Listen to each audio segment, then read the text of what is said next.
Assalamualaikum warahmatullahi wabarakatuh.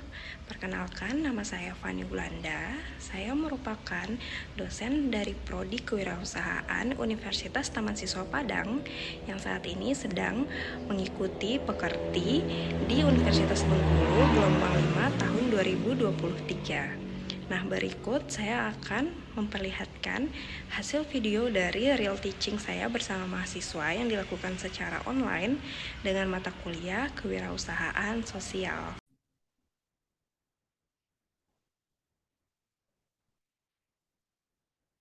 Iya, Edward.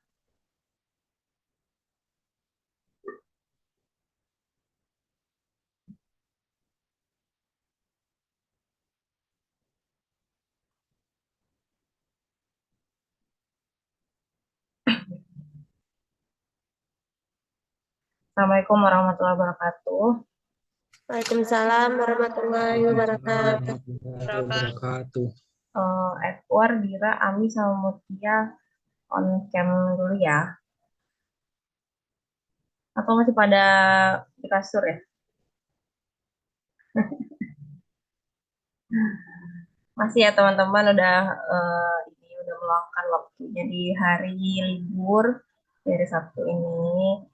Eh, Mungkin ya agak cukup lama ya 100 menit gitu. Tapi nggak akan selama 100 menit itu kita nggak akan materinya hanya sedikit. Nah, ini teman-teman nanti juga akan mungkin ada latihan gitu atau tugas di akhir.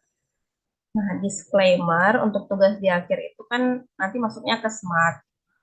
Nah, itu eh, hanya contoh aja gitu. Jadi nanti di luar ini nanti kita bahas uploadnya di mana gitu. Karena di SMART itu kan sebenarnya uploadnya tuh harus berdasarkan mata kuliah.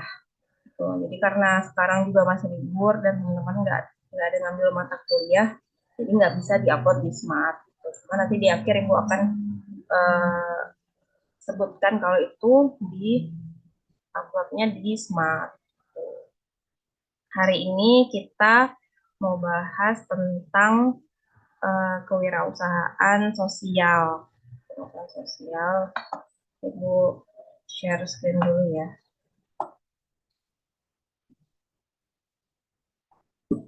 Kita mulai di 10.20.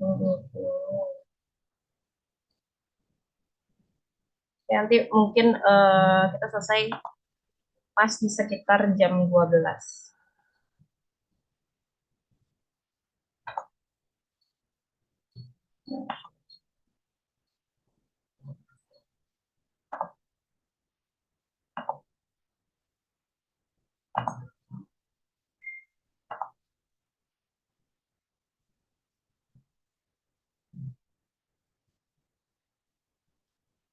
Ya, sebelum kita mulai, Elmi, senyum aja, gimana kabarnya Elmi? Elmi udah cantik pagi-pagi, udah mandi ya? Dah, Bu.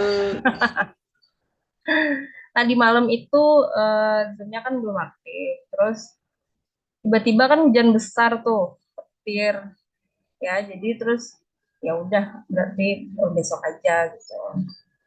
Ibu juga semalam ini nggak, kalian di kos-kosannya aman nggak? Alhamdulillah aman, Bu. Nah, di depan rumah ibu itu kayak ada yang meletus gitu, tapi nggak tahu apa gitu, saking kencangnya petir ya. Gitu. Jadi kayak kayak eh, takutnya kan listrik.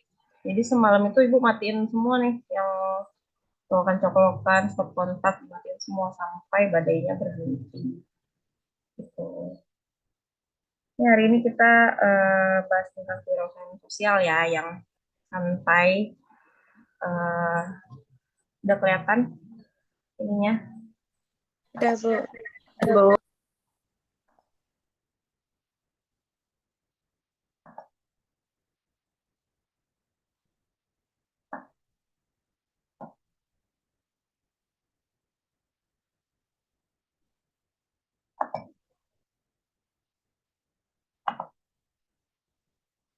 Udah, tuh ya. Nah, jadi hari ini kita bahas kewirausahaan sosial ya. capaian pembelajarannya.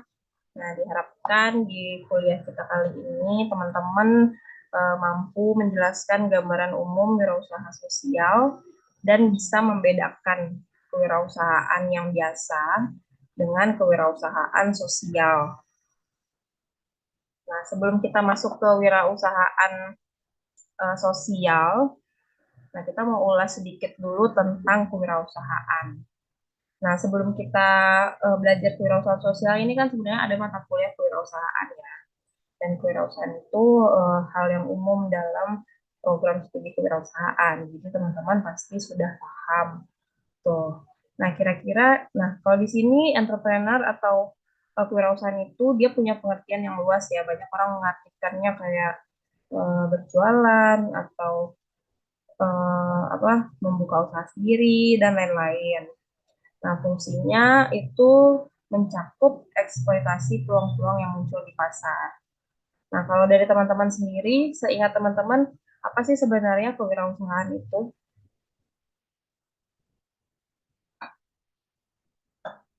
Ini semuanya dari prodi kewirausahaan nih, berarti harus tahu dong kewirausahaan itu apa sih? Apa sih sebenarnya kewirausahaan?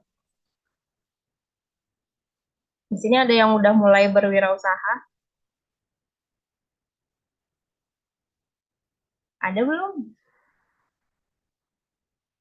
Senyum aja. Ada yang udah mulai berwirausaha? Ada Niza ya, Niza. Nah, kira-kira Niza kan udah terjun langsung nih di bidang kewirausahaan atau sudah berwirausaha. Menurut Miza, apa sih sebenarnya kewirausahaan itu? Kita belum masuk ke kewirausahaan sosial ya, masih kewirausahaan. Baik, terima kasih sebelumnya Ibu. Menurut Miza, kewirausahaan itu adalah segala sesuatu yang kita lakukan untuk mendapatkan penghasilan. Yang mana kegiatan yang kita lakukan itu adalah kegiatan yang kita lakukan sendiri berdasarkan peluang-peluang yang ada. Itu. Oh, yang ada. Yang lain ada yang punya jawaban lain? Ada yang punya jawaban yang beda dari Arniza? Izin menjawab, Bu. Ya, jadi Kewirausahaan adalah perilaku penuh semangat untuk mengambil resiko dan memiliki kreatif dan inovatif untuk memulai usaha. Terima kasih, Bu. Ya, sama-sama. Dan memiliki kreativitas, kalau kreativitas dan inovasi. Gitu ya. Jadi intinya kreativitas dan inovasi. Terus apa bedanya sama yang misalkan ibu-ibu yang punya warung di rumah? Itu termasuk wirausahaan nggak?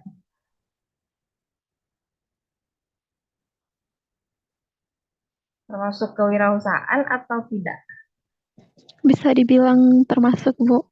Bisa dibilang termasuk. Berarti ibu-ibu itu mereka berjualan itu atau mereka berinovasi atau hanya sekedar jualan saja? Mereka hanya sekedar berjualan aja, Bu.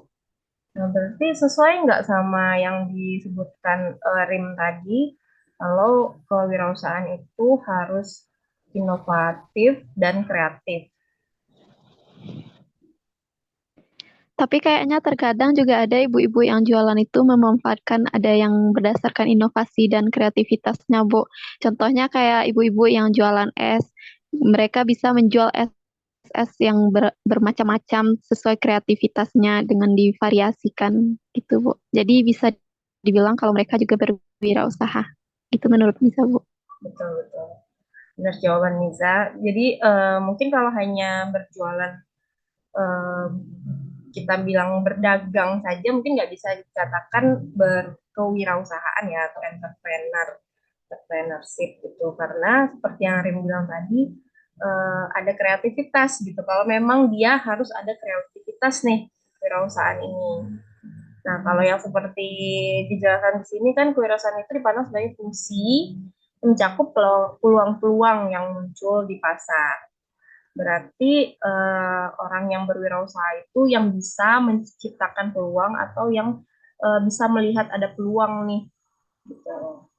Misalkan si ibu itu dia jualan, dia ngelihat di sekitar rumahnya banyak anak-anak sekolah gitu, atau anak-anak ya seumuran SD mungkin yang memang pasarnya dia suka nih minum-minum es, ya kan? Nah, disitulah muncul ide si ibu itu untuk jual es, misalkan es potong atau apa ya, es yang banyak rasanya itu ya, yang macam-macam.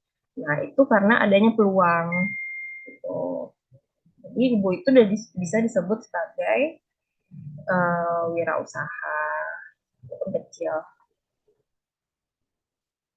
Nah, untuk lagi, jadi seorang wirausahawan itu dia selalu diharuskan menghadapi resiko atau peluang yang muncul, serta sering dikaitkan dengan tindakan yang inovatif seperti kata Rin tadi. Berarti ada inovasi gitu. Kalau jualan, kalau hanya jualan seperti ini, kira-kira laku nggak ya? Terus tiba-tiba beberapa orang mungkin punya ide nih, oh ya kayaknya jual esnya yang kayak gini deh lebih laku. Nah, itu mereka berinovasi. Gitu. Nah, itu dikatakan kewirausahaan. Nah, kalau teman-teman sendiri di sini yang udah berwirausaha, usahanya apa aja? Ada yang bisa bantu sebutkan? Karena ibu tahu nih beberapa udah punya usaha, ya. Ada yang jasa, kan? Siapa yang mau jelaskan sedikit? Maksudnya ceritakan sedikit usaha apa yang udah teman-teman punya. Coba ya, Nadia coba. Nadia ada nggak? Ya, Nadia. Tadi kan Miza udah ya. Kan Nadia. Dia udah punya usaha belum? Bentar, Bu. Gimana? Suara kecil.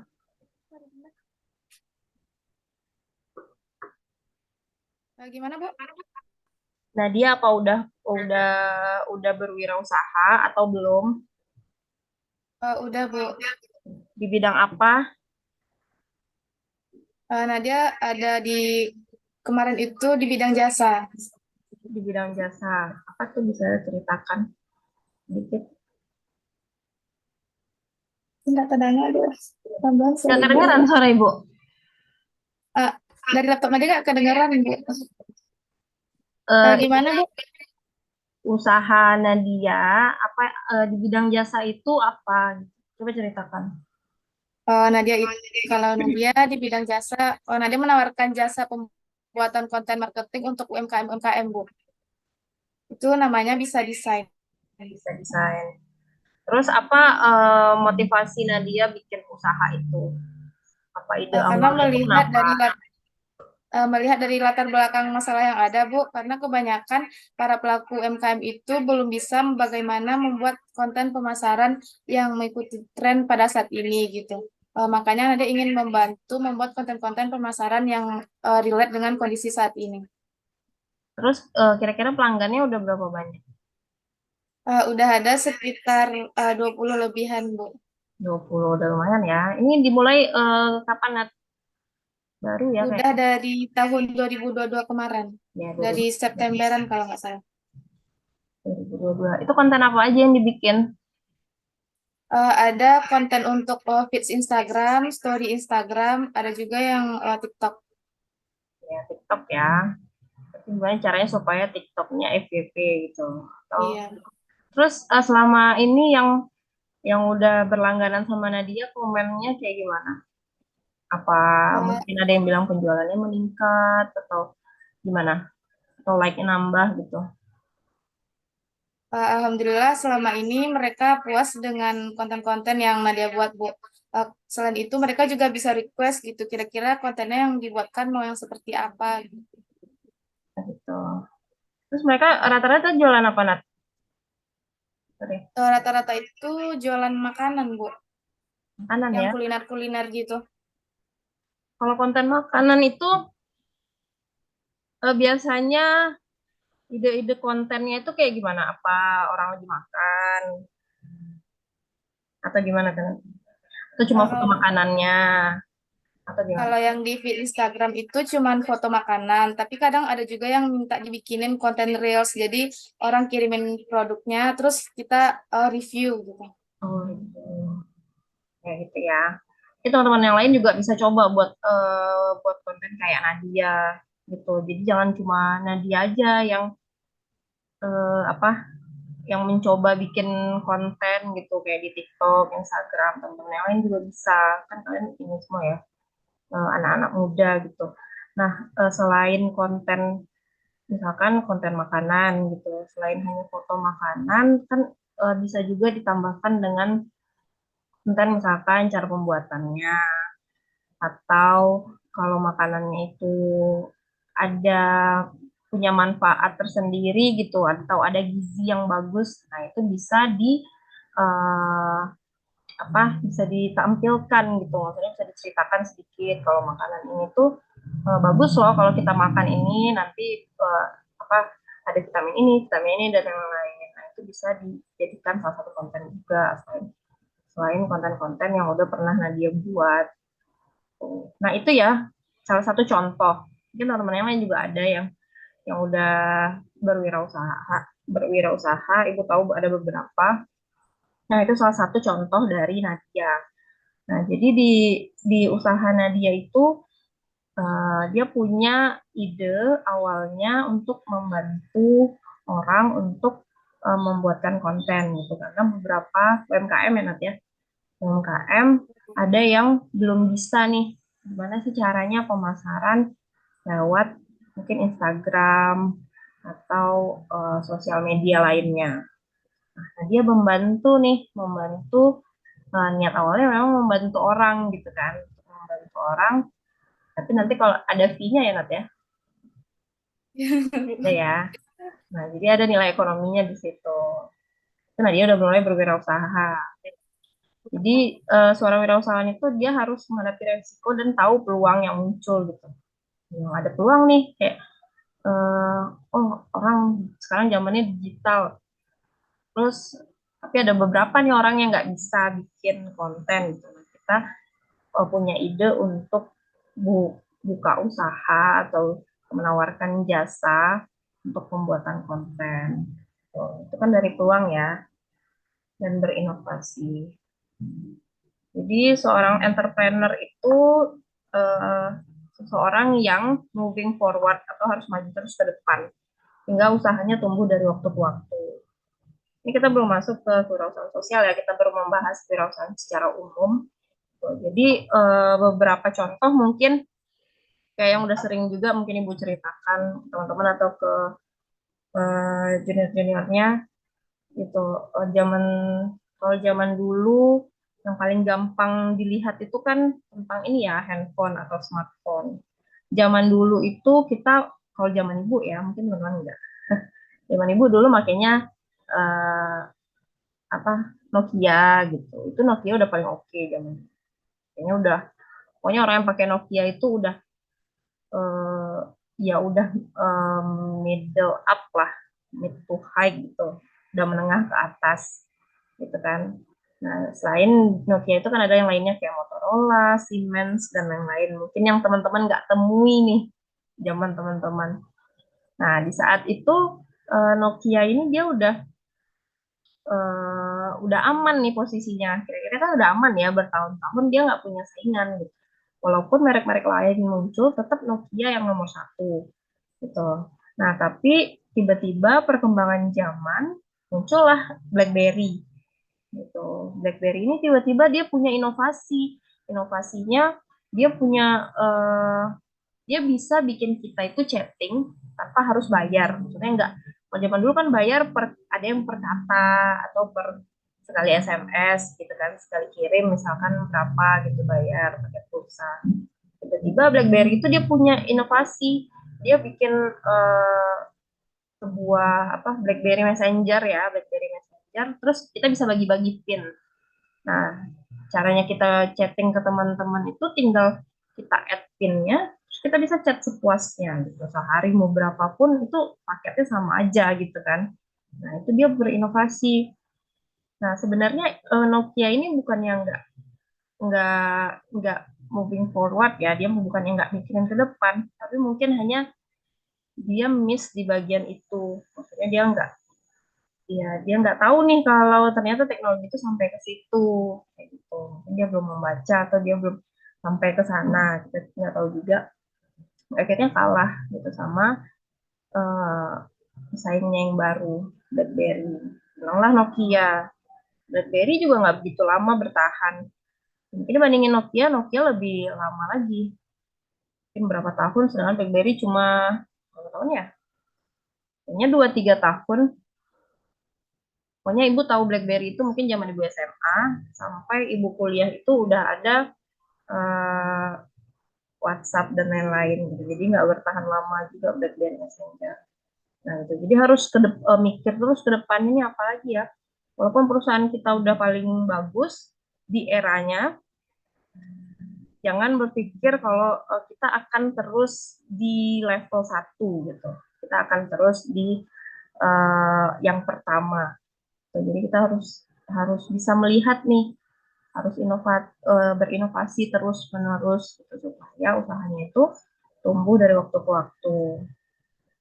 Dan juga supaya kita nggak terhimpit sama pesaing kita. Gitu. Itu sekilas ya entrepreneur.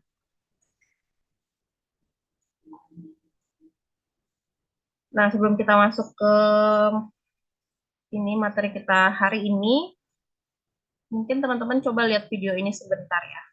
Kasih tahu ibu kalau suaranya nggak kedengeran ya. Bentar.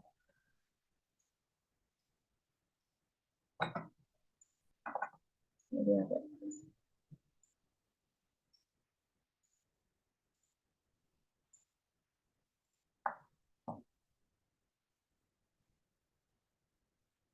Loadingnya.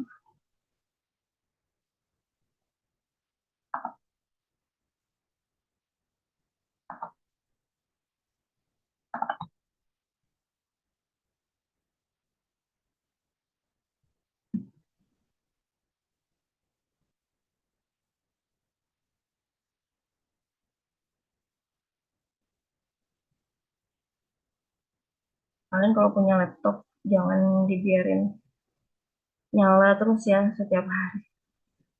Ini kebiasaan ibu, laptop tuh nggak pernah mati, jarang mati. Jadi cuma di slip aja, akhirnya kayak gini. Dan dibuka dia sering lemot. Tunggu sebentar ya.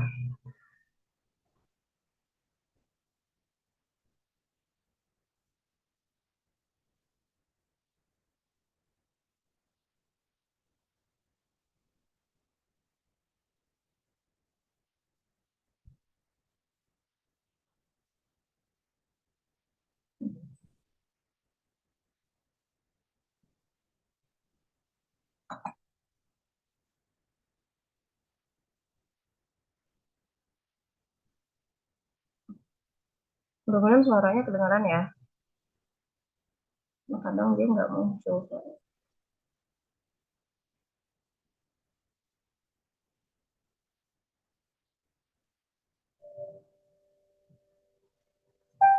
Kedengaran nggak? Dengar, Bu. Dengar, Bu. Dengar, Bu. Ya, sorry, kepencet dia hilang lagi. Bu gedein aja yang.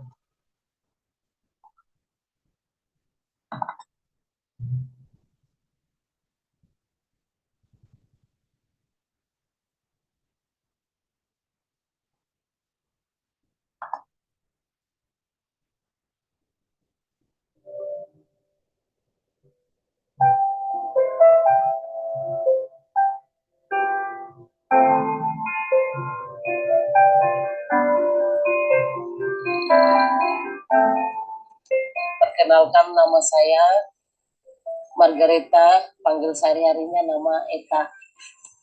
Pekerjaan wira swasta, jualan sirip pinang, lampu samping ini apa S2 ini, dan lain sebagainya. Ini ponakan saya yang selalu mendukung saya usaha apapun. Barang apapun yang saya bawa untuk saya jual, dia bantu urusin, dia rapikan, dia bantu bahkan untuk promosikan ke orang, termasuk lampu ini juga dia promosikan ke orang. jual keliling pakai kawang mobil senang bantu nanti karena nanti juga untuk masa depannya saya.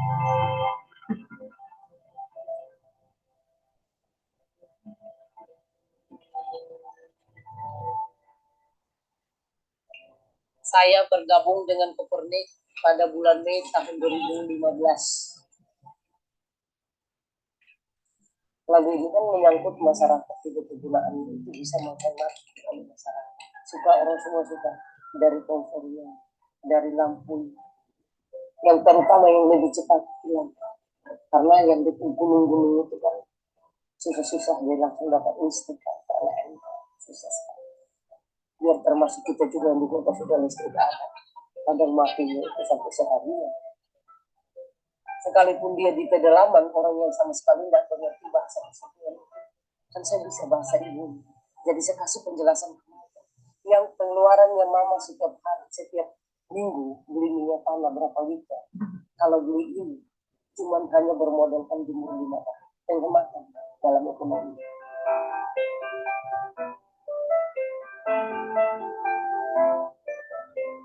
Karena anak ini dari nol tak.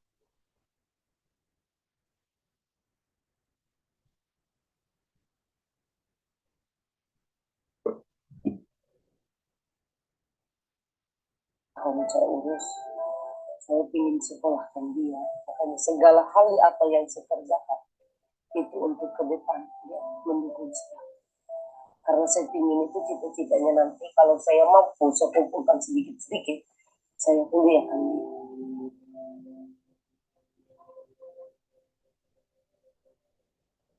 Di dalam hati benar jujur saya ingin supaya polaan saya bisa hidup dengan baik. Saya akan berjuang maksimal mungkin karena saya lihat hidupnya orang lain yang dari pertama yang punya memang, sedangkan kami tidak punya apa-apa. Saya hanya kepingin supaya mereka itu bisa bangkit dan tidak berdayanya itu supaya mereka bisa bangkit.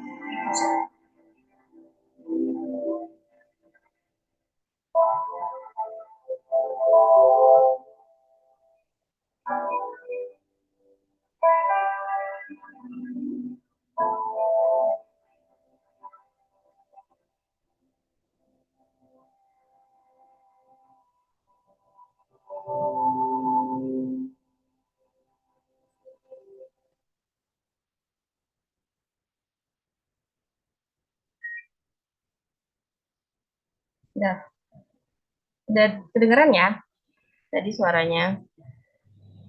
Kira apa nih tanggapan teman-teman dari video yang baru aja teman-teman lihat?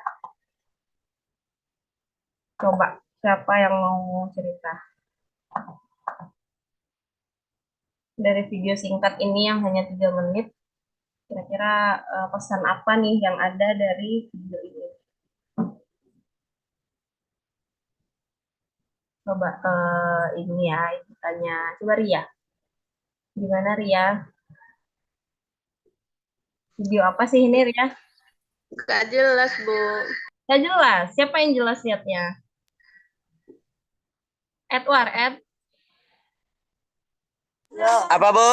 kayaknya tadi suara Edward kenceng. Kedengaran Bu, katanya. Gak ada dua tadi, Bu. Siapa yang dengar jelas atau yang ngelihat videonya jelas?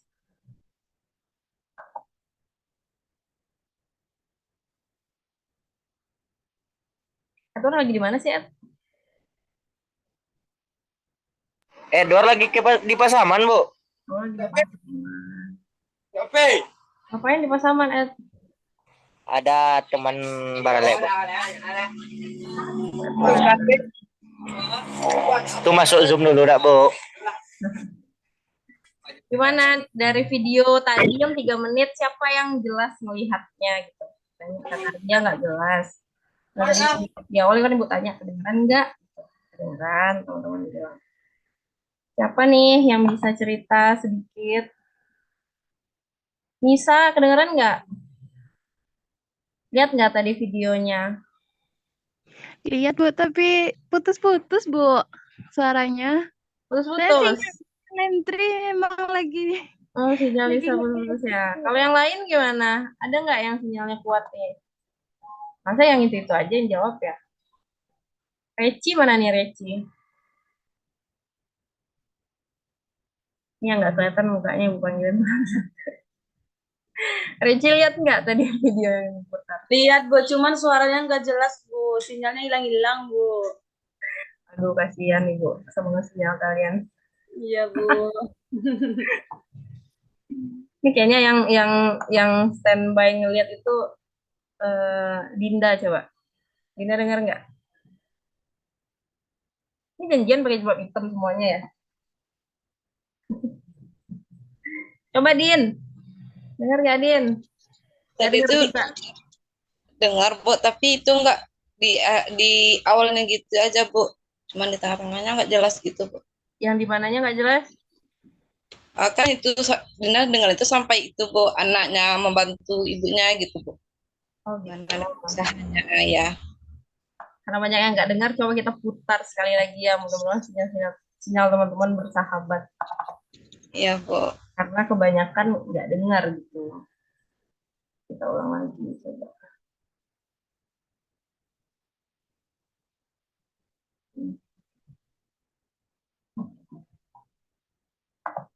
Ulang lagi ya. Nanti teman-teman ceritakan sedikit dari video ini.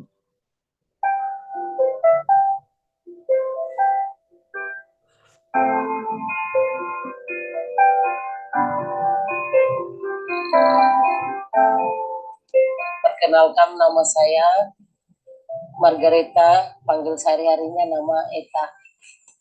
Pekerjaan wira swasta, jualan sirip pinang, lampu samping ini apa S2 ini, dan lain sebagainya. Ini ponakan saya yang selalu mendukung saya usaha apapun. Barang apapun yang saya bawa untuk saya jual, dia bantu urusin, dia rapikan, dia bantu bahkan untuk promosikan ke orang, termasuk lampu ini juga dia promosikan ke orang.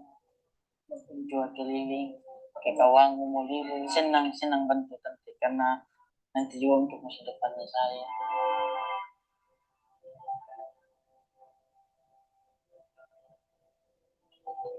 Suaranya putus-putus Bu. Putus-putus ya suaranya. Saya Jelas suaranya Bu. pada bulan Mei Teman-teman. Ya udah nanti selesai ini nanti Ibu rangkum sedikit. lagu ini kan menyangkut masyarakat juga, kegunaan itu bisa menghemat oleh masyarakat. Suka orang semua suka, dari kompornya, dari lampu, yang terutama yang lebih cepat itu lampu.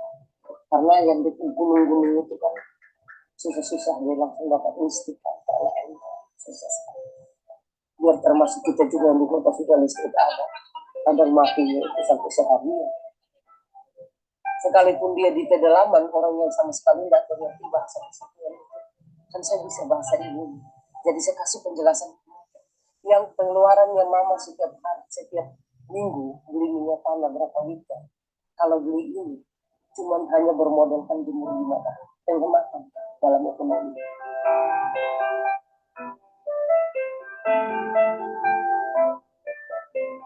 Karena anak ini dari 0 tahun saya urus. Saya ingin sekolahkan dia, makanya segala hal apa yang saya kerjakan itu untuk ke depan dia mendukung saya. Karena saya ingin itu cita-citanya nanti kalau saya mampu saya kumpulkan sedikit-sedikit, saya kuliahkan.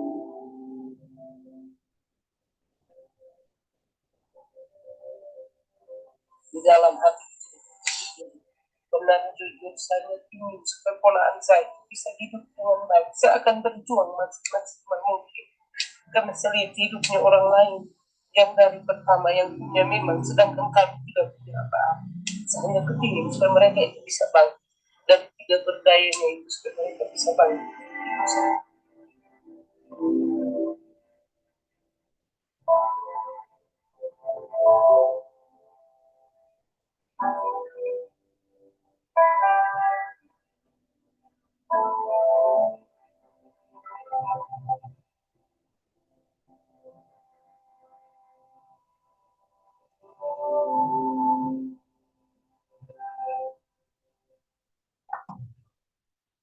Nah, jadi Ibu rangkum sedikit ya.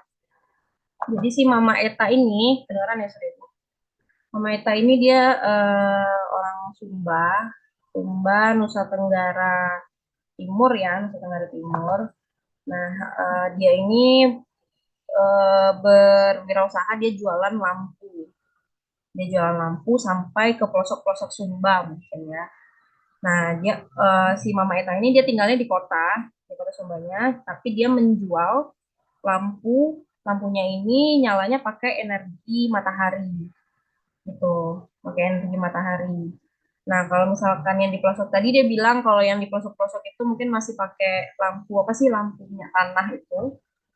Nah, jadi dia bantu menjual ke pelosok-pelosok si lampu energi yang menggunakan energi cahaya ini supaya secara ekonomi masyarakat di pelosok-pelosok itu juga kan kalau lampu cahaya lebih terang ya dibandingkan yang kayak lampu apa tuh, yang lampunya tanah itu cahayanya lebih terang kalau pakai lampu yang ini, dan lebih hemat secara ekonomi karena dia hanya kita cuma beli lampunya aja, terus energinya itu dari matahari. Tuh, sedangkan ibu-ibu atau mama-mama yang ada di pelosok itu biasanya pakai lampu minyak tanah, dan beli minyak itu bahkan lebih mahal daripada beli lampu yang ini. Gitu. Nah, kalau yang tadi itu bukan anaknya, yang tadi itu dia ponakannya. Jadi dia mau menguliahkan ponakannya kalau eh, apa dia udah punya cukup uang. Gitu. Itu sekilas dari cerita ini. Nah, gimana tuh menurut teman-teman, apa yang pesan yang bisa teman-teman ambil dari video yang singkat ini?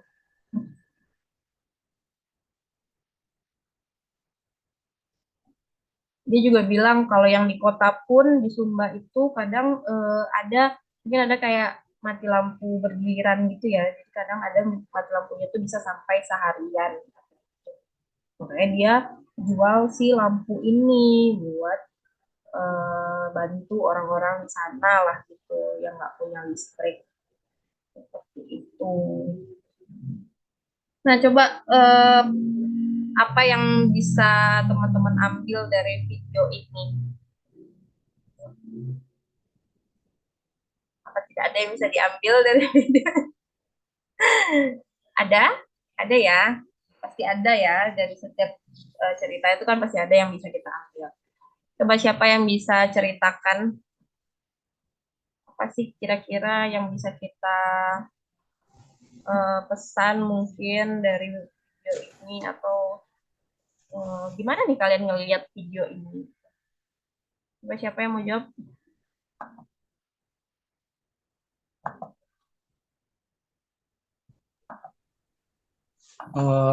Mungkin dari Rim ya? Rim sendiri, Bu. Gimana Rim? Ilmu yang dapat diambil itu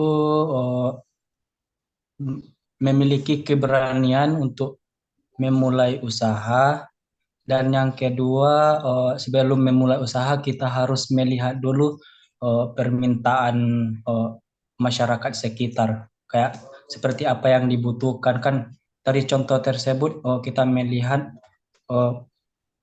ibu tuh menjual lampu yang diciptakannya kepada masyarakat yang masih memakai lampu dari api itu, Bu.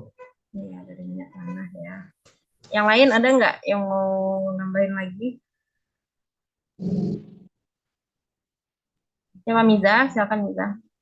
Ya, Bu, izin. Menurut Miza, di situ dari video itu berarti si ibu itu sudah menerapkan kewirausahaan sosial karena usaha yang dia lakukan itu sudah sudah dari usaha yang dia lakukan dia memikirkan masyarakat di sekitarnya, seperti dengan menggunakan lampu dengan tenaga matahari tersebut, berarti masyarakat akan terbantu walaupun itu di daerah yang belum terjangkau oleh listrik gitu, Bu. Ya. Itu menurut Miza, Bu. Terima kasih Miza. Ada lagi nggak yang lain yang kelihatan? Miza, Rim, gitu aja. Yang lain mana nih suaranya? Kan udah Ibu rangkum tadi ya. Pokoknya isi videonya seperti itu. Nah, teman-teman mungkin yang tadi videonya putus-putus berarti kan udah bisa dapat nih poinnya gitu dari video ini. Ada lagi nggak yang mau nambahin? Siapa? Ada lagi yang mau mengajukan diri gitu. Siapa nih yang mau cerita apa yang kalian dapat dari video ini?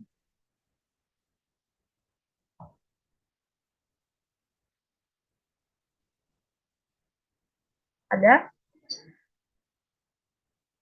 Nah, ya jadi benar kayak kata Rim dan Niza ya. Kata Rim tadi apa bisa melihat ini ya peluang ya, intinya peluang gitu.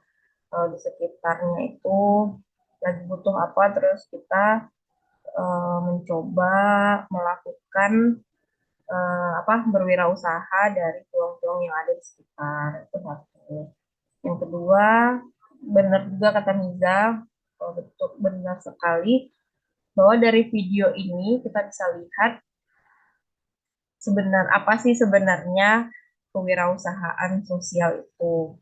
Gitu. Jadi dari video ini kalian udah bisa lihat wirausahaan sosial itu kita berwirausaha, tapi ada eh, aspek kemanusiaannya gitu, atau aspek sosial dari tujuan kita berwirausaha.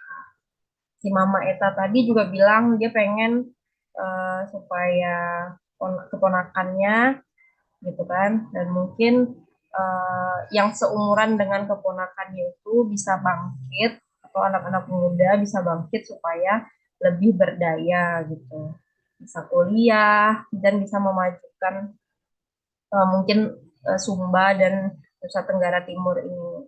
Karena kan beda sama kita ya, walaupun kita mungkin di Padang ini bukan kota yang besar gitu, tapi kalau secara pendidikan kita udah cukup di atas mereka gitu, ya kan? Nggak ada kayaknya sebagian besar yang seumuran teman-teman di sini itu sepada sekolah, bahkan udah kuliah gitu. Nah, kalau di sana itu beda sama kita di sini.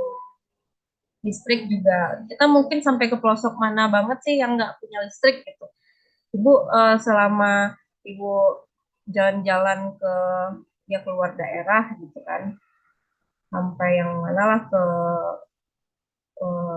Untung mana ke Pasaman mungkin ada, tapi benar-benar yang pelosok dalamnya banget gitu kan. Nah, tapi sebagian besar tuh udah ada listrik gitu. Kita udah beruntung dibandingkan mereka yang tinggalnya di daerah-daerah sana, Sumba atau mungkin Nusa Tenggara atau mungkin Papua gitu, yang mungkin listrik tuh nggak nyampe ke tempat mereka kayak gitu. Terus apa-apa juga pasti mahal kan, karena mereka jauh dari ibu kota gitu, jauh dari ibu kota, jadi apa-apa serba mahal. Nah, si ibu ini dia membantu masyarakat di sekitarnya supaya ya mereka bisa juga gitu rumahnya terang dengan adanya si lampu ini, lampu yang dengan energi matahari. Si Mama Eta ini dia nggak cerita ya gimana cara dia bikin lampunya, gimana cara, apakah itu lampu dia yang buat atau siapa yang buat gitu. Yang penting mungkin idenya dari dia gitu, walaupun mungkin bukan dia yang buat, mungkin ponakannya yang buat atau siapa, itu dia nggak menceritakan, tapi mungkin idenya dari dia pengen orang-orang di sekitar itu yang merasakan lah rumahnya terang dan lebih hemat secara ekonomi ya. Itulah salah satu contoh kewirausahaan sosial. Nah, dari video ini kira-kira teman-teman udah bisa bedain belum apa itu kewirausahaan dan kewirausahaan sosial? Jadi ibu tanya ya. Yoni, coba Yon. Dengar kan suara ibu? Kalau suara videonya nggak dengar, suara ibu dengar kan? Mana Yon? Apa bedanya kewirausahaan dan kewirausahaan sosial? Senyum-senyum. Masih mute kan? Masih mute. Mana suaranya? Masih mute.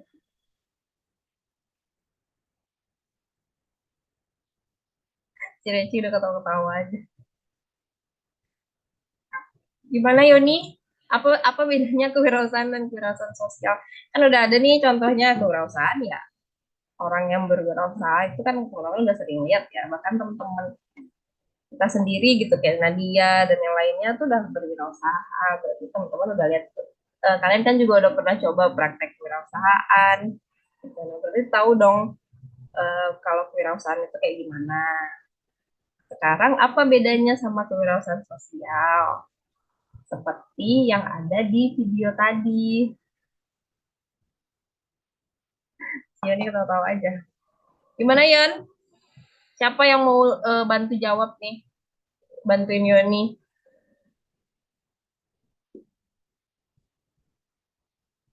Elmi mana Elmi? Elmi kok kabur Elmi? Ria mungkin? Ria bisa jelasin apa itu kewirausahaan dan kewirausahaan bedanya apa? Bedanya di mana?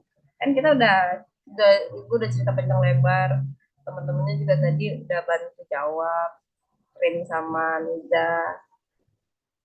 Nah, kira-kira apa sih bedanya?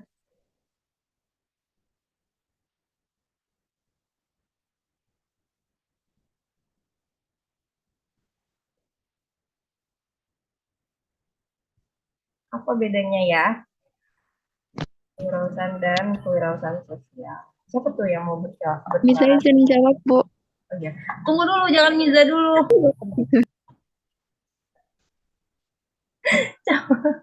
Nah, tuh Ria udah open mic, berarti Ria udah bisa jawab. Yuk. Ria dulu ya. Iya, Bu. Gimana Ria?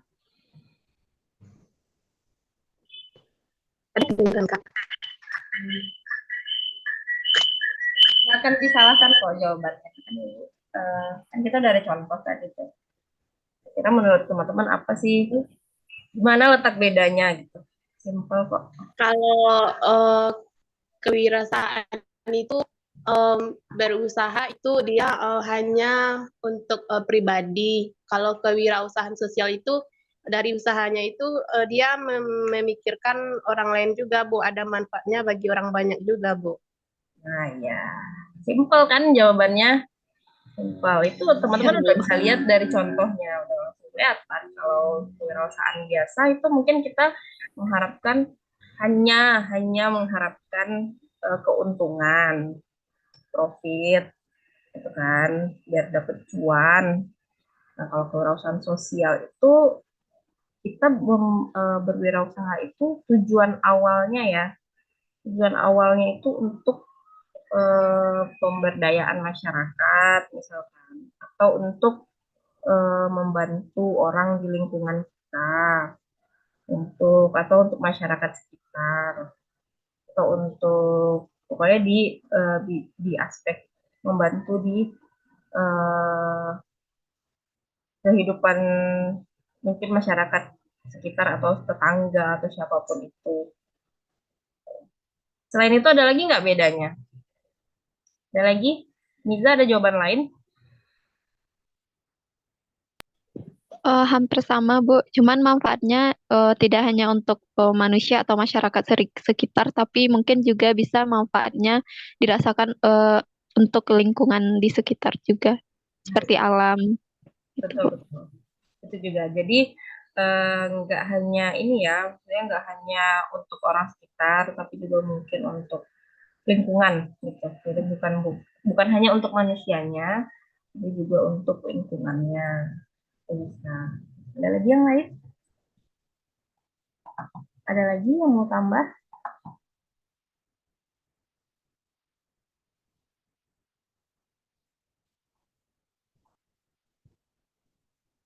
Cukup? Nah, ya kira-kira seperti itu ya, bedanya di bagian profit mungkin. Kalau kewirausahaan biasa itu memang kita cari untung untuk diri kita sendiri. Kita minimal untuk keluarga lah gitu. Misalkan kita berusaha supaya bisa ngasih anak makan gitu. Tapi kan itu bukan untuk lingkungan sekitar ya. Kalau untuk kayak ngasih orang tua itu kan memang ya terkadang itu memang kewajiban kita gitu misalkan. Atau apalagi ngasih anak makan untuk kehidupan sehari-hari itu bukan untuk masyarakat sekitar gitu. Itu memang tujuan kita hidup ya kayak gitu supaya bisa kalau yang punya anak ya bisa supaya anaknya nggak kekurangan gitu. Itu kan intinya untuk pribadi juga ya, untuk keluarga kita sendiri. Itu nggak bisa dimasukkan ke kewirausahaan sosial ya. Jadi teman-teman jualan, apa sih tujuannya jualan ini misalkan? Ya, saya mau bantu suami saya, bilang gitu kan. Nah, itu bukan kewirausahaan sosial gitu. Itu memang kebutuhan pribadi aja. Atau saya mau ngasih, mau beliin anak saya ini, saya mau sekolahin anak saya. Itu nggak termasuk kewirausahaan sosial. Itu memang kebutuhan kita secara pribadi. Udah kebayang ya bedanya? Kenalan yuk sama kewirausahaan sosial. Udah kenalan ya sebenarnya kita tadi. Di video tadi kita udah kenalan sama kewirausahaan sosial. Jadi banyak lagi contohnya selain si Mama Eta. Nah, mungkin teman-teman banyak ya yang tahu. Ada nggak yang bisa kasih ibu contoh apa lagi kewirausahaan sosial selain si Mama Eta tadi? Di Indonesia yang teman-teman udah bisa lihat nih, ada nggak contoh lainnya? Ya, kira-kira gitu. Perusahaan apa ya yang tujuannya itu untuk urusan sosial? Ada yang tahu? Bu, kayaknya ada banyak, Bu. Banyak ya? Iya, Bu. Salah satunya yang bisa ingat, lupa siapa yang mendirikannya, cuman di situ kegiatan yang dilakukan adalah masyarakat dapat berobat dengan menggunakan sampah. Itu maksudnya masyarakat bisa menyetorkan sampahnya sebagai jaminan untuk berobat tanpa menggunakan uang. Terus juga ada, kalau nggak salah itu di daerah Bali ada banyak mm, orang-orang yang membuat usaha dengan mengolah plastik, limbah plastik, sehingga limbah plastik itu dapat termanfaatkan untuk hal-hal lain seperti dibikin untuk dinding atau banyak pilah gitu, Bu. Itu yang bisa tahu. Terima kasih. Kasih bisa ya banyak contohnya ya bisa berobat pakai sampah ya. Jadi sampah itu kan sebenarnya sampah itu kalau diolah memang menghasilkan uang ya, tapi si ibu juga lupa namanya. Nah, dia menerima sampah walaupun nanti dia akan mengolah si sampah itu dan mungkin di daur ulang jadi apa gitu. Tapi dia menerima sampah masyarakat itu supaya masyarakat bisa berobat. Karena banyak kan orang yang nggak punya asuransi kesehatan gitu. Contohnya kayak misalkan BPJS itu kan sebenarnya membantu ya, tapi menurut teman-teman BPJS itu sebulan bayarnya berapa minimal? Berapa ya minimal? Ibu juga lupa. Mungkin ada, kalau zaman dulu mungkin ada 25.000 ya. Tapi sekarang lupa gitu. Kayaknya sekitar 40 ribuan, Bu, sekarang. Itu minimal ya, Miza? Ya, minimal. Dan kalau misalkan kita udah daftar BPJS, kita nggak bisa tuh cuma daftarin anak aja misalkan. Nah, jadi BPJS itu kan sistemnya satu kakak, misalkan dia suami istri tambah anaknya 4, udah 6 orang satu kakak. Nah, dia nggak bisa nih cuma daftarin anak pertama aja, atau daftarin anak kedua aja, atau anaknya aja berempat didaftarin, ibu bapaknya nggak didaftarin. Nggak bisa. Jadi dia itu pakai kakak. Jadi siapa yang ada di kakak itu masuk semuanya. Kayak gitu. Nah, kalau misalkan satu keluarga berenam aja kali 40.000. Udah 240 sebulan. Nah, kalau orang yang kurang mampu kan nggak bisa ya bayar itu. 50.000 aja mungkin dia udah susah carinya. Gitu. Ya, zaman dulu mungkin bukan zaman dulu sih, mungkin banyak orang yang berpikir asuransi kesehatan. Jadi BPJS kan banyak yang lebih sulit ekonominya dibandingkan itu gitu. Yang mungkin bayar 20.000 sebulan aja dia nggak mampu, ya kan? Emang uang tuh hanya untuk makan aja. Nah, jadi adalah program itu menukar sampah supaya bisa berobat. Itu sangat membantu ya dan sangat mulia gitu. Nah, keuntungannya di mana? Ya kan? Kan kalau kita namanya berwirausaha, kita harus tetap ada nih. Ada aspek ekonominya harus ada. Ya, aspek ekonominya harus ada. Nah, nanti bisa saja sampah itu diolah dan didaur ulang, tapi jadi sesuatu baru dijual. Itu ada aspek ekonominya di situ. Jadi bukan sekedar sampah harus dikumpulin udah gitu. Cuma yang pasiennya tahu kan hanya sampai situ aja kan, belum sampah udah selesai. Itu salah satu contoh ya. Kalau yang kayak gini ini juga ada namanya Tani Joy. Tani Joy ini dia membantu petani kecil dalam akses lahan dan modal untuk melakukan pertanian secara profesional dan memberikan transparansi di setiap prosesnya. Nah, ini nanti gimana nih caranya? Jadi di sini dia bilang ini dia ada yang akan berinvestasi gitu.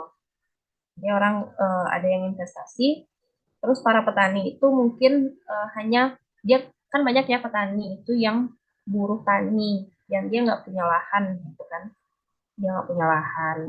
Nah dari program si Tani Joy ini dia membantu mungkin memberikan lahan untuk petani, ya nanti hasilnya dibagi seperti apa pembagiannya, ya, itu kurang tahu. Nanti dibagi antara si petani dan yang punya lahan. Nah, orang-orang boleh berinvestasi. Ada aspek ekonomi ya. Jadi bukan cuma ngasih lahan cuma-cuma gitu aja, enggak. Bukan hanya itu. Ya, yang tadi sampah, ya enggak sekedar ngasih sampah aja. Maksudnya memang pasiennya ngasih sampah aja, tapi setelah itu ada lagi proses yang akan dilakukan si perusahaannya dengan sampah itu. Ya, ada aspek ekonominya. Nah, jadi bisa kita simpulkan di sini kewirausahaan sosial itu atau wirausaha sosial, ini ininya ya pelakunya, seseorang yang berusaha dalam aktivitas kewirausahaan dengan memiliki tujuan utama untuk menyelesaikan permasalahan sosial dan lingkungan hidup dengan memberdayakan komunitas melalui kegiatan yang bernilai ekonomi. Itu pelakunya. Jadi kita bilang kewirausahaan sosial itu aktivitas kewirausahaan dengan memiliki tujuan utama untuk menyelesaikan permasalahan sosial. Masalah sosial, masalah lingkungan, terus mungkin ada komunitasnya, tapi melalui kegiatan yang bernilai ekonomi.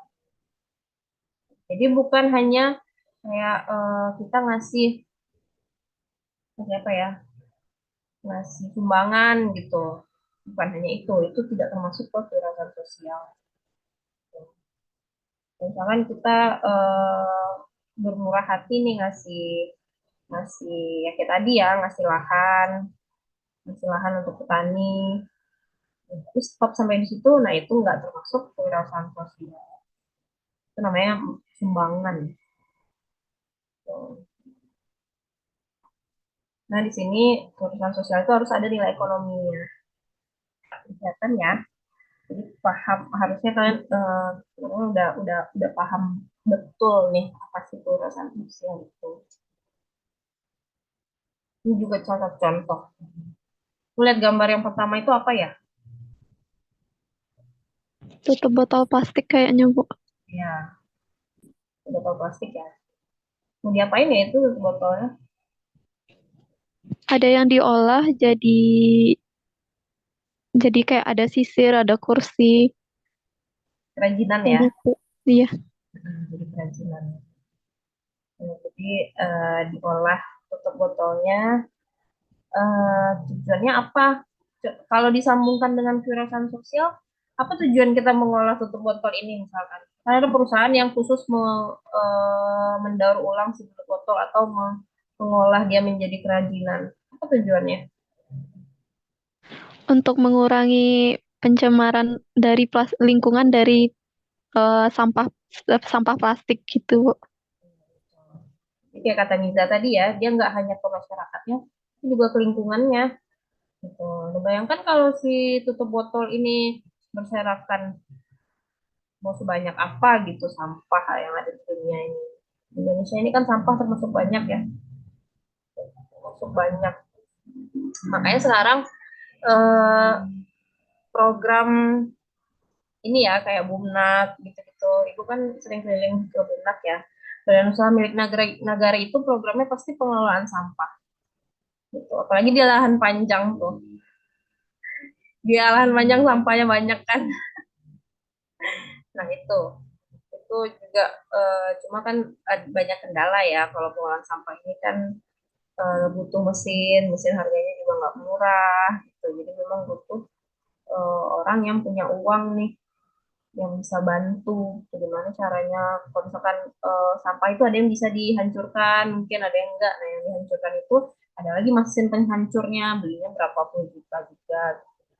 Nah itu orang-orang yang misalkan dia punya uang, dia mau eh, berwirausaha di bagian pengelolaan sampah gitu kayak yang Pancadaya itu ya, itu Niza juga yang ini ya yang membahas tentang itu.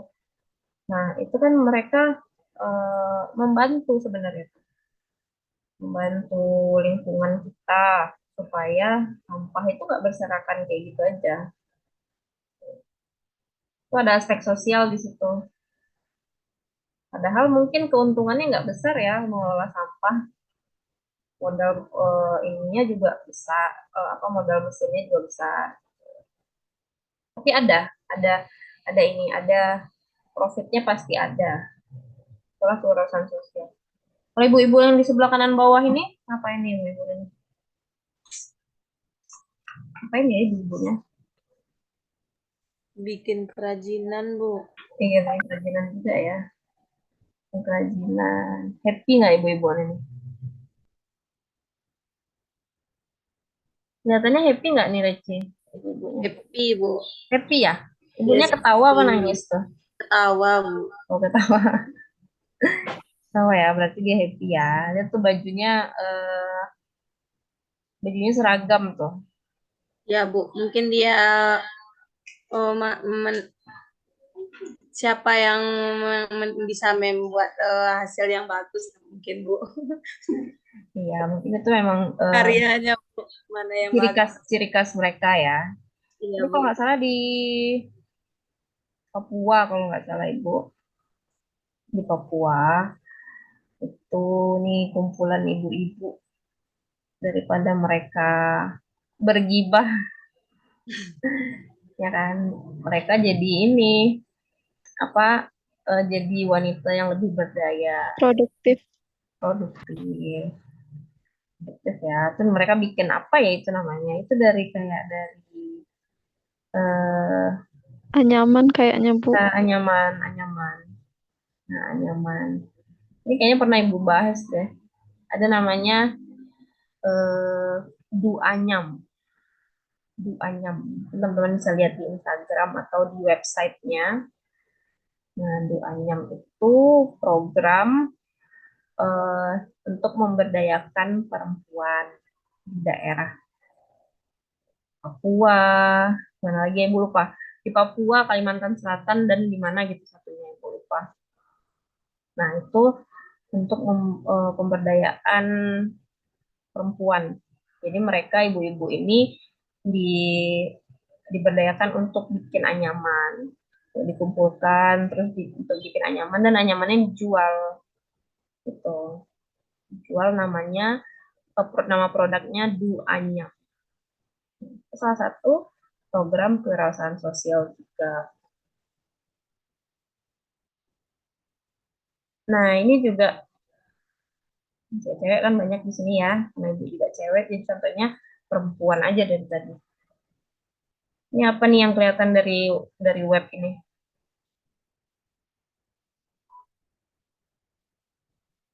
Ini apa ya? Produk apa ya ini? Ada yang tahu nggak ya?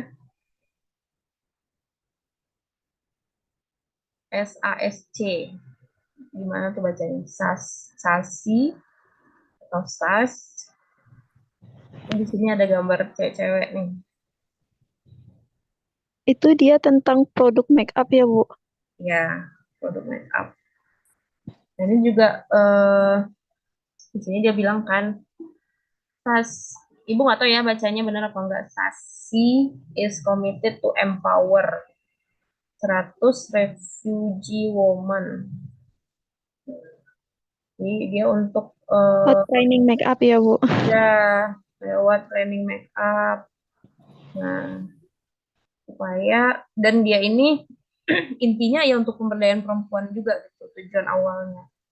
Terus nanti hasilnya juga mungkin kalau nggak salah dia disumbangkan ke mana gitu. Intinya itu untuk empowering women. Ini juga termasuk urusan sosial. Terus ini dia bikin not animal tested. Jadi nggak dites ke hewan. Kan banyak ya produk-produk ini make up itu dites ke siapa gitu, aman atau enggak. Sebenarnya kan binatangnya ini ya sakit atau mungkin mati. Jadi ini dia punya program juga, programnya itu make up training katanya. Supaya nih si cewek-cewek bisa lebih financial independent katanya, bisa mandiri secara finansial. Ini juga lindungi hutan. Ini kayak aksi penghijauan gitu, cuma ibu nggak begitu aspek ekonominya, ibu nggak begitu tahu mereka gimana caranya mengelola hutannya ini. Ini salah satu kewirausahaan sosial juga. Ada lagi. Nah ini masih ada lagi contoh. Mungkin jelas ya, mudah-mudahan ada yang bisa dengar. Tapi nanti kalau misalkan nggak kedengeran, nanti ibu kasih resume lagi ya. Itu salah satu contoh kewirausahaan sosial.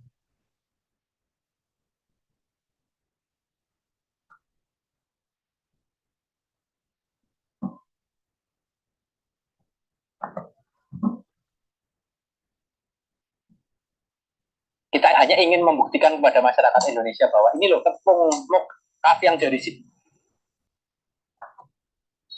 Ya.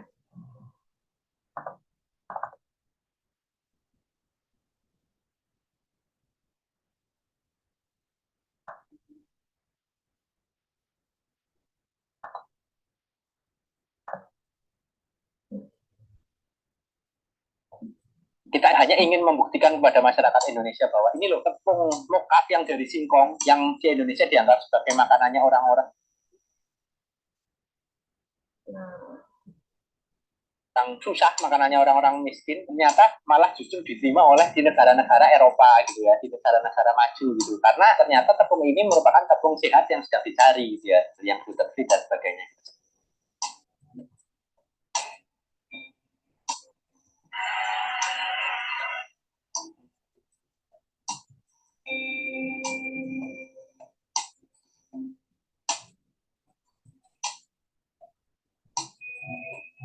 Assalamualaikum warahmatullahi wabarakatuh. Perkenalkan, nama saya Riza Azumarida Azra. Saya merupakan founder Rumah Mokat Indonesia.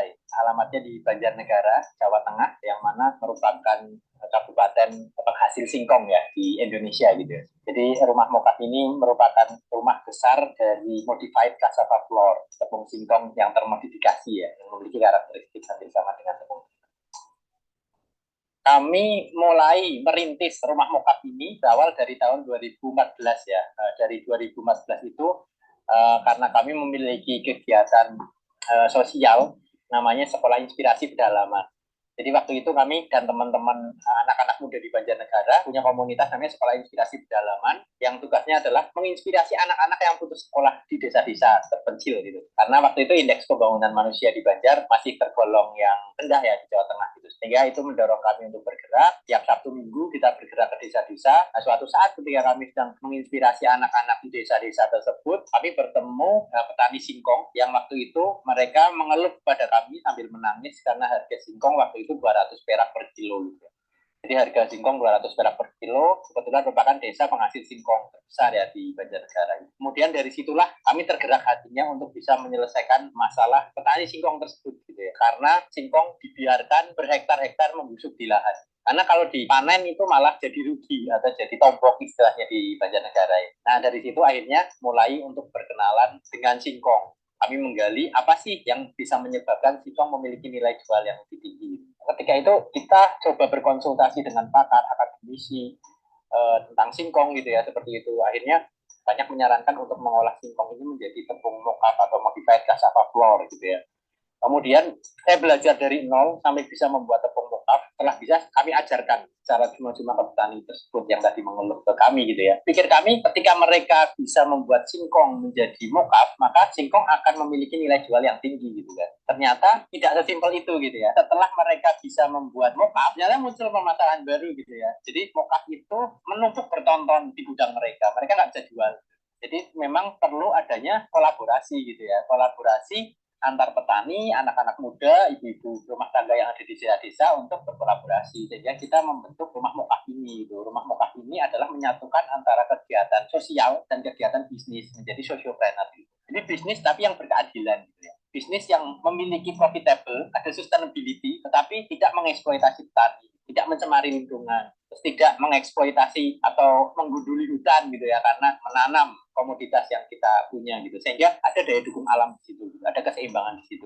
Sehingga rumah mokav ini merupakan rumah besar yang di dalamnya ada 3 klaster. Klaster yang pertama itu klaster petani singkong. Bapak-bapak yang sudah menanam singkong bertahun-tahun, kita dampingi, kita berdayakan agar menggunakan konsep integrated farming, sehingga pertanian singkongnya menggunakan sistem konsep organik, sehingga produktivitas singkongnya pun meningkat drastis gitu ya. Mereka fokus menanam singkong sampai menjadi singkong terbaik. Klaster yang kedua itu klaster ibu-ibu yang tadinya menganggur di desa-desa, tidak memiliki pekerjaan. Kita berdayakan untuk apa? Untuk ngupas singkong, motong singkong, melakukan pengolahan fermentasi sampai menjadi chip mokav kasar gitu ya. Sehingga muncul perputaran perekonomian baru di desa tersebut gitu. Yang tadinya mereka tidak memiliki pemasukan sama sekali, sekarang mereka sudah memiliki penghasilan tetap gitu ya, seperti itu. Nah, klaster yang ketiga ini anak-anak muda gitu, yang tadinya menjadi relawan sekolah inspirasi pedalaman, tadinya sebagai fasilitator yang mendampingi petani dan pengrajin, tugasnya adalah melakukan branding, packaging, pengemasan, pemasaran, quality control, selalu melakukan pendampingan terhadap petani dan pengrajin, sampai melakukan penetrasi pasar di dalam negeri maupun di luar negeri. Dan ketiga klaster tersebut 2 minggu sekali selalu duduk bersama, berdiskusi, menentukan harga pokok produksi dan margin secara bersama-sama. Istilah yang kami gunakan demokratisasi ekonomi gitu ya, berkeadilan milik rakyat gitu ya. Jadi tidak ada yang sangat dirugikan dan tidak ada yang sangat diuntungkan. Sejahtera bareng-bareng gitu ya, seperti itu. Jadi mokav itu singkatan ya dari modified cassava flour atau tepung singkong yang termodifikasi. Jadi tepung singkong yang termodifikasi yang memiliki karakteristik hampir sama dengan tepung terigu ya, gitu ya, seperti itu. Mokav itu beda ya dengan tapioka, beda dengan gaplek gitu ya. Jadi karena memiliki proses yang spesifik dan khusus ya. Pada prinsipnya semua jenis singkong itu bisa diolah jadi tepung mokav. Tapi yang menjadi bahan pertimbangan terbesar kami adalah kandungan air yang ada di dalam singkong tersebut. Karena harapannya agar tepung mokavnya bisa maksimal gitu ya, perbandingannya bisa tidak terlalu jauh gitu ya, seperti itu. Dan yang membedakan budidaya dengan yang lainnya adalah kita menggunakan konsep pertanian organik gitu ya, seperti itu. Sehingga produktivitasnya bisa meningkat dan kualitas singkongnya pun bisa organik. Salah satu edukasi kita ke masyarakat untuk meyakinkan bahwa mokav ini layak untuk menjadi pengganti tepung terigu yang 100% impor itu. Kami melakukan edukasi salah satunya dengan cara melakukan inovasi produk turunan ya, seperti itu. Jadi kami mencoba untuk mengolah mokav ini menjadi cookies yang ready to eat, dalam artian siap untuk dimakan, menjadi mie mokav yang berbagai macam varian rasa gitu ya, seperti itu. Terus kemudian mie sehat gitu ya. Terus kemudian ada pie mokav, terus kemudian kita untuk manis-manisnya kita juga membuat gula singkong cair ya dari mokav dan singkong gitu ya. Terus kemudian ada berbagai macam produk keturunan lainnya termasuk kue-kue lebaran. Karena itu merupakan salah satu edukasi yang paling mudah ke masyarakat. Orang tinggal makan, oh ternyata enak dan rasanya lebih enak dari tepung terigu gitu ya. Terus kemudian lebih sehat lagi dan sebagainya. Pasar ke internasional, ke ekspor. Dalam artian, meskipun kita sudah ekspor, tapi itu bukan menjadi tujuan utama kami, karena kita hanya ingin membuktikan kepada masyarakat Indonesia bahwa ini loh, tepung mokav yang dari singkong, yang di Indonesia dianggap sebagai makanannya orang-orang susah, makanannya orang-orang miskin, ternyata malah justru diterima oleh di negara-negara Eropa gitu ya, di negara-negara maju gitu. Karena ternyata tepung ini merupakan tepung sehat yang sedang dicari gitu ya, yang gluten free dan lain sebagainya gitu. Sehingga saat ini pemasarannya di dalam negeri kita terus melakukan ekspansi pasar agar semakin masif, Kalau di luar negeri, beberapa negara kita sudah berkirim ke Inggris, terus kemudian Malaysia, Singapura, bahkan kita akan ke Belgia juga gitu ya. Sehingga kita terus melakukan luasan pasar. Gitu. Tapi yang utama adalah masyarakat Indonesia. Gitu. Bagaimana Indonesia bisa benar-benar bisa berdaulat secara pangan.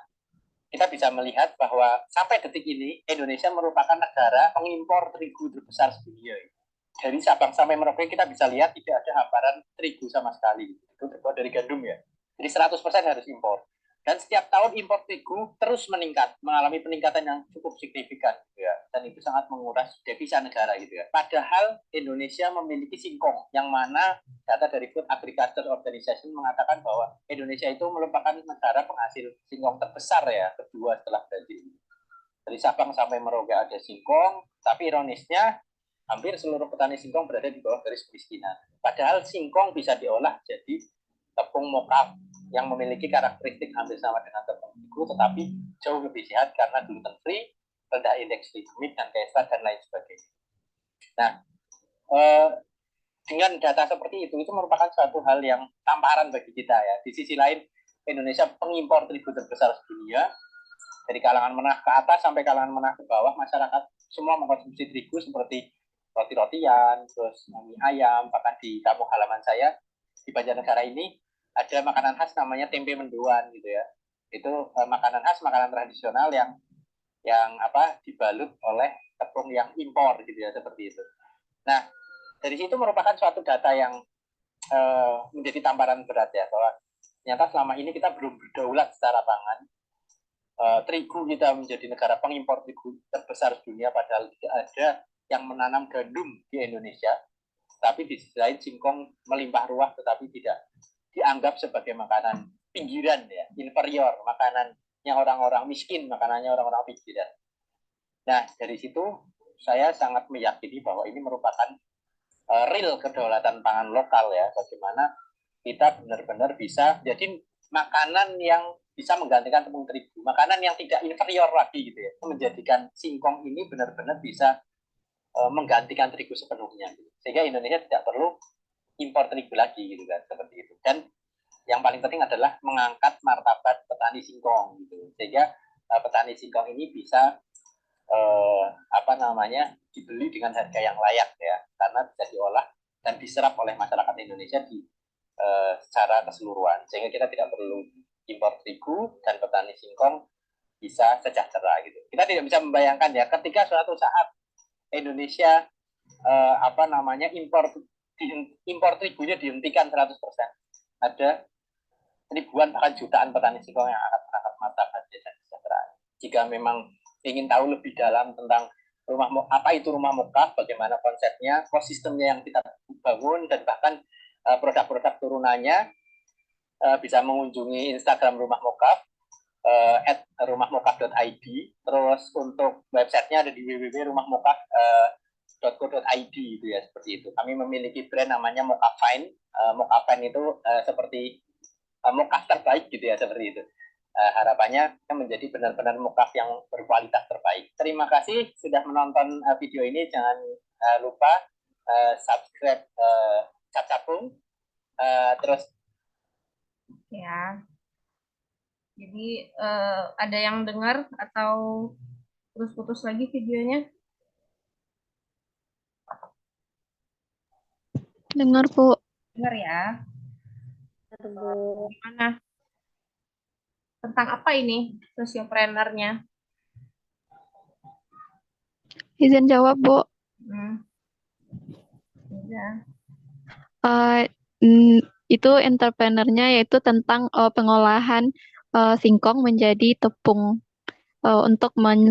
Tujuannya adalah untuk mensejahterakan petani singkong, kemudian juga untuk agar Indonesia dapat menggantikan impor terigu dan digantikan oleh tepung singkong tersebut, gitu Bu. Terima kasih Nida. Jadi memang kalau bisa dilihat sesuai menurut penjelasan di apa tadi Bapak yang tadi ya. Nah, beliau itu merupakan bisa dibilang pendiri rumah mokaf. Gitu. Nah, dan bukan berarti kita tuh mau berwirausaha kita harus punya apa ya, kita harus punya basic misalkan tentang singkong, kita harus paham itu tentang singkong. Nah, kita bisa belajar lagi dengan orang lain. Ya kayak kalau kayak dia tadi kan dia bertanya ya, kira-kira singkong ini bisa dijadikan apa gitu. Selain hanya eh, bahan singkongnya aja, selain cuma digoreng gitu. Sebenarnya bisa dijadikan apa sih si singkong ini? Dia nanya ke para ahli, ke pakar. Gitu. Ternyata singkong ini bisa dijadikan tepung mocaf namanya. Jadi mocaf itu modify cassava flour, ya singkong. Eh, dan itu sebenarnya lebih sehat daripada tepung terigu. Jadi kalau teman-teman mungkin sekarang makan apa gitu roti semua tepung terigu, saya juga pernah dengar kalau di atas 40 tahun sebaiknya jangan makan terigu, kan? Jangan makan roti karena roti itu semuanya dari tepung terigu.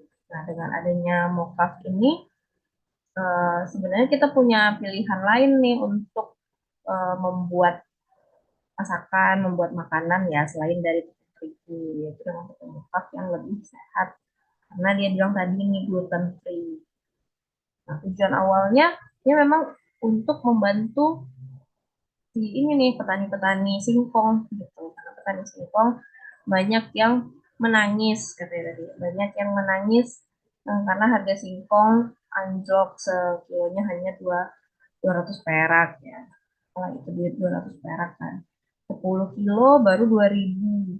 Nah, bayangkan karena dari itu mulailah mereka uh, mokaf rumah mokaf Indonesia ini. Sebelumnya dia belum mendirikan rumah mokaf ya.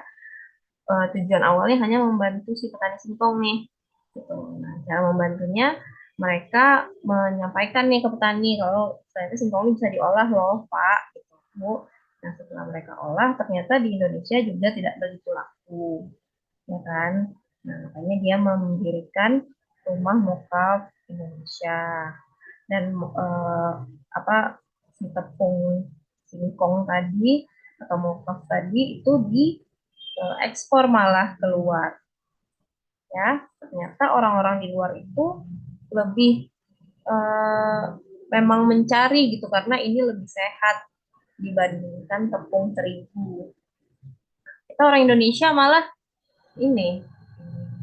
ngambil tepung terigu dari luar gitu kan, malah kirim dari luar gitu. Dan kita lebih menyukai tepung terigu, sedangkan orang di luar negeri mungkin di Eropa itu malah mereka lebih lebih laku tepung mokaf ini di luar negeri dibandingkan di Indonesia sendiri. Nah, kalian teman-teman udah pernah dengar belum tepung mokaf? Belum ya? Baru dengar, Bu. Nah, baru dengar kan? Nah, itulah kurangnya memang di Indonesia mungkin ya itu yang sehat itu kan kadang nggak enak sama orang Indonesia kan. Apalagi sama orang Padang. Kalau nggak banyak santannya nggak enak makanan. Apalagi ini mungkin apalagi dia gluten free kan. Gluten free itu kan lebih ya rasanya tuh nggak seenak terigu gitu. Nggak seenak terigu tapi enak. Tapi nggak seenak terigu. Karena terigu itu bikin gendut dan banyak lagi masalah-masalah penyakit ya kalau kita makan terigu. Gitu.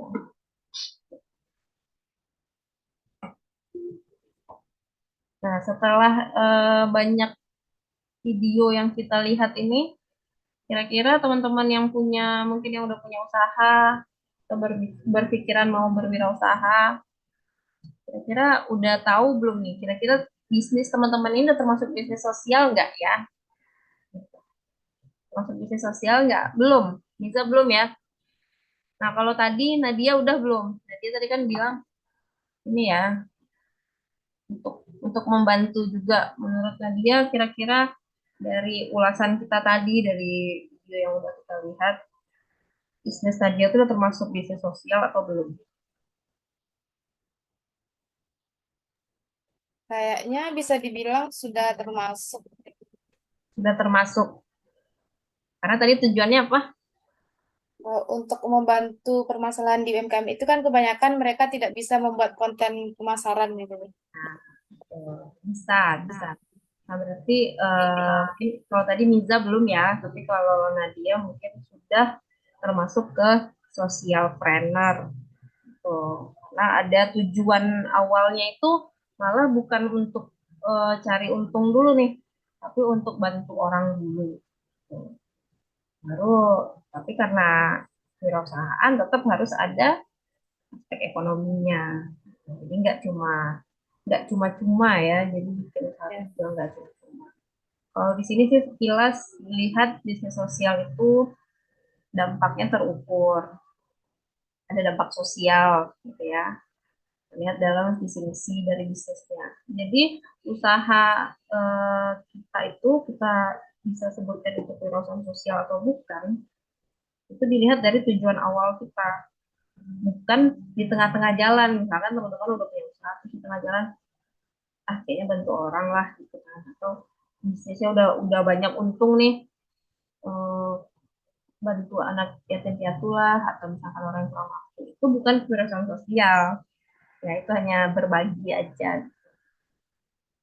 Jadi memang kewirausahaan sosial itu emang dari awal tujuannya apa nih, tujuannya memang pas melihat kayaknya di sekitar sini mereka butuh ini, mereka butuh listrik, atau mereka butuh misalkan air. Nah, dari situlah, atau banyak sampah di lingkungan sekitar. Terus, banyak banget sampah ya, mungkin di kampung teman-teman. Terus, kayaknya saya mau mengelola sampah ini supaya kampung saya ini jadi lebih bersih, gitu kan. Kalau bersih kan penyakit jarang datang ya. Untuk bisa membantu masyarakat. Tuh, kayak si Mama Eta tadi, nggak ada listrik di daerahnya. Oh, nah jadi dia bantu nih, dia mau menjual lampunya yang pakai energi panas matahari. Terus dari dampak sosial dan dari dampak bisnisnya juga ada labanya, pendapatannya terukur. Jadi bukan usaha yang cuma-cuma saja. Terus maksudnya komunitasnya nggak terjamah, yang melayani komunitas yang tidak terjamah. Contohnya kayak tadi, kayak petani, ya kan, yang memang tidak terjamah, pemerintah mungkin. Terus kliennya gimana? Nah, kliennya itu ya yang membayar atas jasa atau barang yang disediakan. Kayak mengelola sampah itu kan juga nggak sekedar cuma-cuma ya. Mengelola sampah itu kan kita, misalkan kita punya sampah rumah tangga. Kayak kalau di komplek-komplek itu ada dana ininya, uang uang apa ya namanya ya?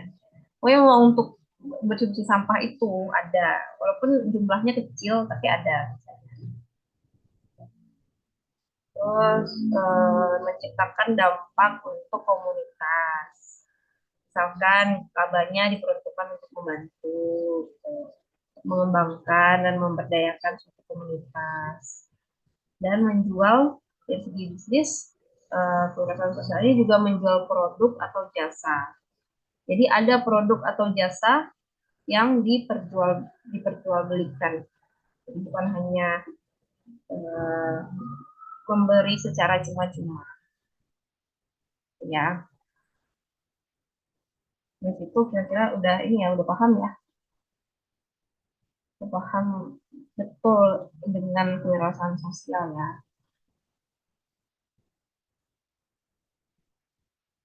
Nah, mungkin ini yang terakhir ya, karakteristik kewirausahaan sosial.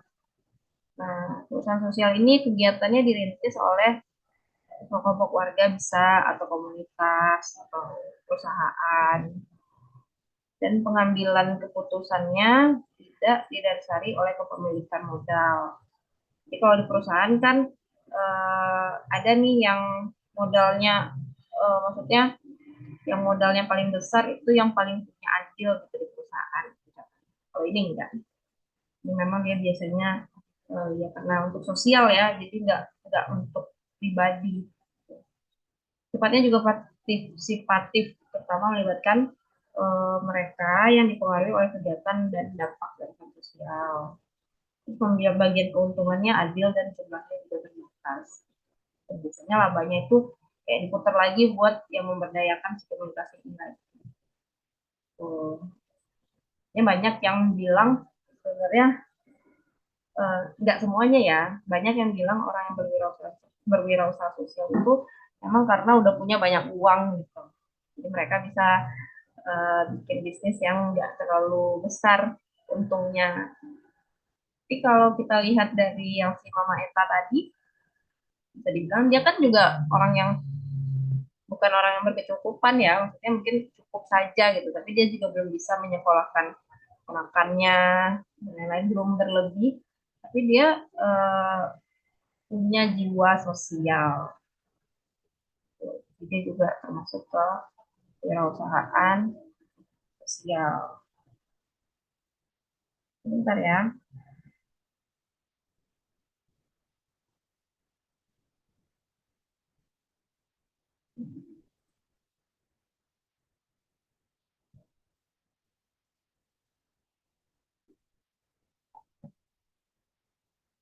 Nah, terakhir mungkin tugas, waktu kita masih ada nih sekitar 10 menit. Nanti mungkin subjeknya bukan ke smart, tapi ke, bentar ya.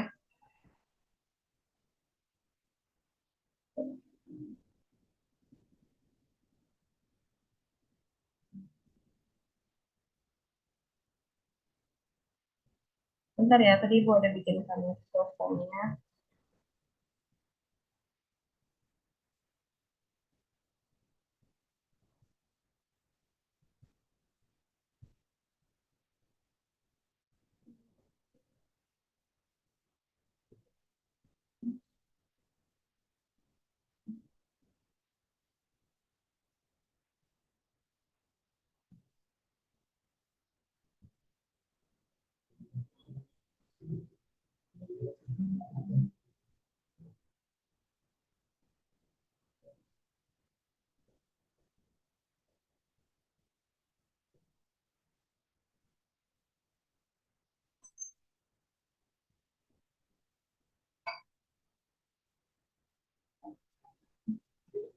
Belum.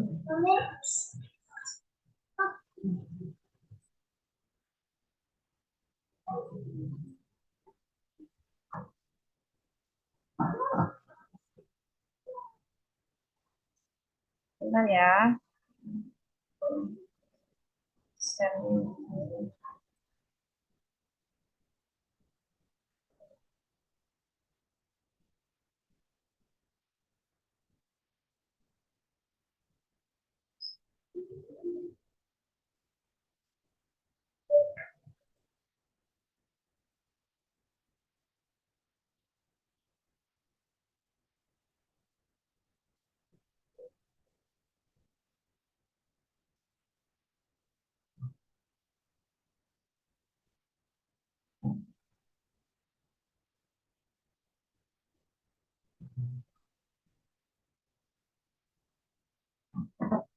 Nah, Ibu ada kirimkan link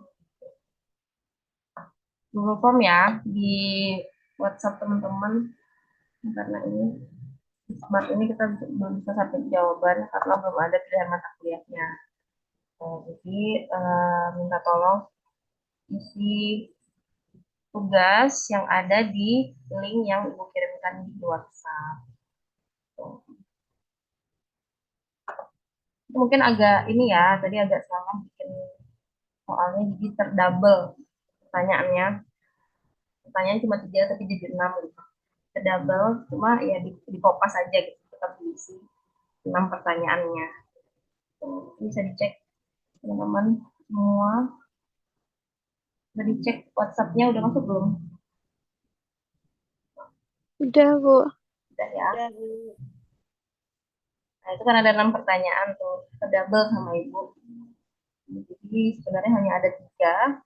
Nah, coba teman-teman isi sekarang selama 10 menit. Tunggu ya.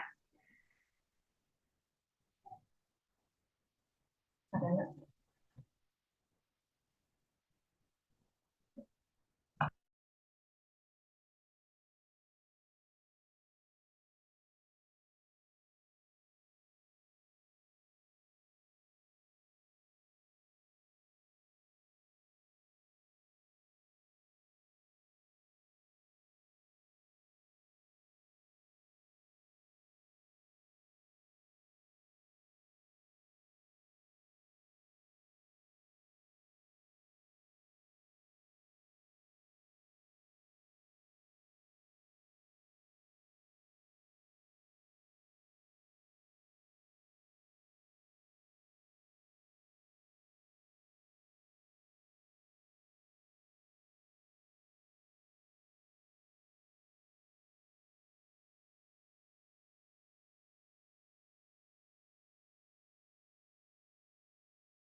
Udah semuanya ya.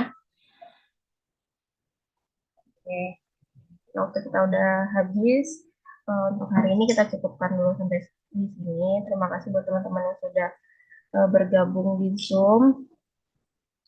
Semoga ilmunya bermanfaat. Ibu tutup dulu. Assalamualaikum warahmatullahi wabarakatuh. Waalaikumsalam warahmatullahi wabarakatuh. Waalaikumsalam warahmatullahi wabarakatuh. Terima kasih semuanya.